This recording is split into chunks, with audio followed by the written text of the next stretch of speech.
Sa- Selamat malam Bu Angel. Di sini saya akan menjelaskan kehidupan petani masa penjajahan Jepang. Yang pertama latar belakang. Pada 11 Januari 1942, tentara Jepang pertama kali menjalan kaki di Tarakan dan timur gerakan Jepang ini membuat pemerintah kolonial Belanda panik karena kekuasaan mereka di berbagai daerah mulai runtuh tak berkutik.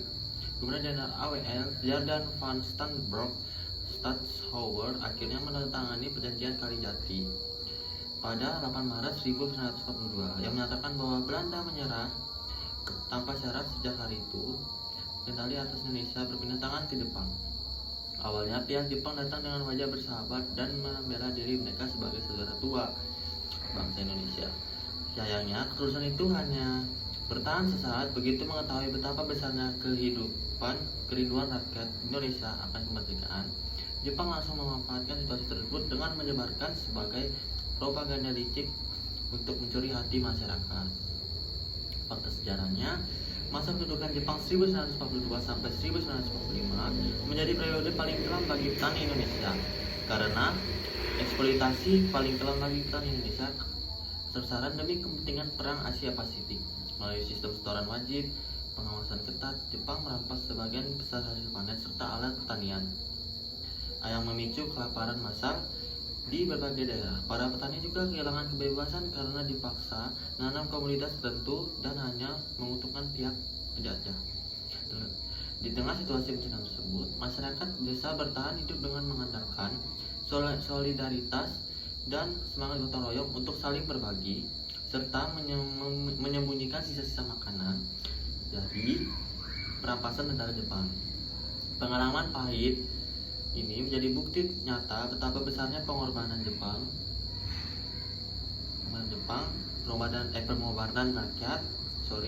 pengorbanan rakyat demi meraih kemerdekaan Indonesia pada tahun 1945. Nah, sejarahnya saya di sini membuat sejarah dari saya itu